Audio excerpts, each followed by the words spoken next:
εμείς είμαστε σκεπτόμενα πρόσωπα, έχουμε τις οικογένειές μας και δεν υπάρχει περίπτωση να δεχτούμε καταλογισμό που είναι με εθνική ακρίβεια, βέβαια, βλέπω και σε κύκλους εθνοκέφαλους, όχι όλους, αυτούς κάποιους, ότι την επόμενη μέρα το πρωί δεν υπάρχει περίπτωση να μην καταγγείλουν. Εδώ, κατά τα ραντάρ για να μιλήσουμε και πρωί και κάνει βιντεάκια. Αυτά είναι αστιότητες. Δεν πρόκειται κανένας να παίξει την προσωπική του την προσωπικότητά του βασικά και δεύτερον την τιμή και την υπόλοιψή του, και από εκεί και πέρα αρχίζουν τα προβλήματα και οι κάθε εκπλήσεως πειθαρχικά, ποινικά και καταλογισμοί. Εμείς λοιπόν, όταν λέω αυτό που λέω, το λέω σαν δημοτική αρχή. Είπαμε όμως, επειδή είδαμε την προηγούμενη φορά, ότι η αντιπολίτευση μίλησε ότι δεν θα γίνουν έτσι τα πράγματα, διότι είναι υπερβολικά και οι πολίτες μας κλέβουν για να υπεραμεινθούν των εργαζομένων και να βγούμε μπροστά κτλ. Τους είπα, αν πιστεύετε, το λέω σε όλους, το λέω και απόψε για να τελειώνουμε. Αν πιστεύετε ότι δεν υπάρχει κανένα πρόβλημα, αναλάβετε τις ευθύνες σας εσείς και θα σας διευκολύνουμε εμείς με 5 με 6 λεπτά για να περάσει αυτό.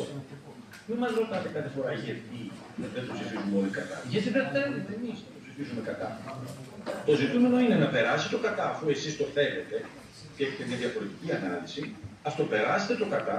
Εγώ στις 26 του μήνα θα πάω να μονιμοποιήσω τους εργαζομένους και μετά, εφόσον δεν υπάρχει πρόβλημα με βάση τη δικιά σας άποψη, η οποία εμείς θεωρούμε ότι είναι αστήρικτη, τότε τι έχετε να φοβάστε? Δεν φοβάται τίποτα.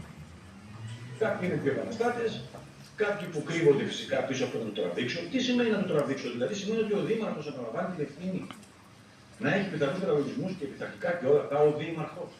Ενώ ο νόμος λέει να το φέρω στην Δημοτική Επιτροπή και κατόπιν η Δημοτική Επιτροπή το έφερε στο Συμβούλιο.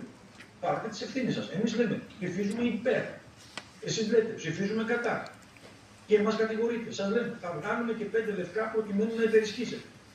Δεν το θέλετε όμως, γιατί φοβάστε τους καταλογισμούς, τα φοβάστε όλα και θέλετε να το πάρει αυτό ο Δήμαρχος μόνο και μόνο για τους λόγους που ανέφερε. Η διαχωρισμός λαϊκής συσπήρωσης είναι προφανής, δεν έχει κανένα λόγο. Ο κ. Κοντού δεν μπορεί να καταλάβει αυτά, είναι και λίγο. Η λαϊκή συσπήρωση, την εξαίρεσα, η λαϊκή συσπήρωση και η ψηφοφορία να γινόταν. Τα ψήφισε κατά, το έχει αποδείξει. Οι υπόλοιποι που κάνετε του τζάμπα μάγκες, γιατί τους κάνετε του τζάμπα μάγκες, δεν υπάρχει περίπτωση να το ψηφίσετε γιατί φοβάστε και εκεί είναι το χειμένο της υπόθεσης. Προσποιείστε, κοροϊδεύετε, ενώ εμείς είμαστε ευθαρσώς τοποθετημένοι ότι εμείς φέραμε εισήγηση και θα την ψηφίσουμε. Θα πάμε στο εφετείο. Εσείς που θέλετε να το σώσετε, γιατί δεν δίνετε χείρα βοηθείας στη λαϊκή συσπήρωση που θα ψηφίζει κατά?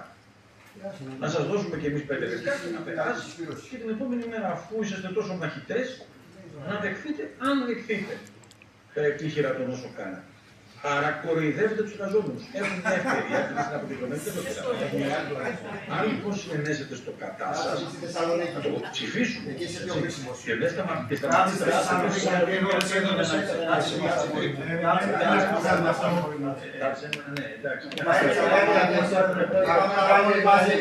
Έλα μαζί, να πάμε και μαζί.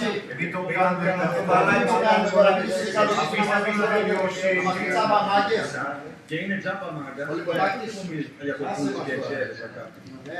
Διότι όλοι κάνουν το τζαμπικά τους, αλλά δεν θέλουν να πιστεύουν, κρύβονται. Όλοι καλά, έχεις το τράσο τζάμπα μάγκα. Το έχεις.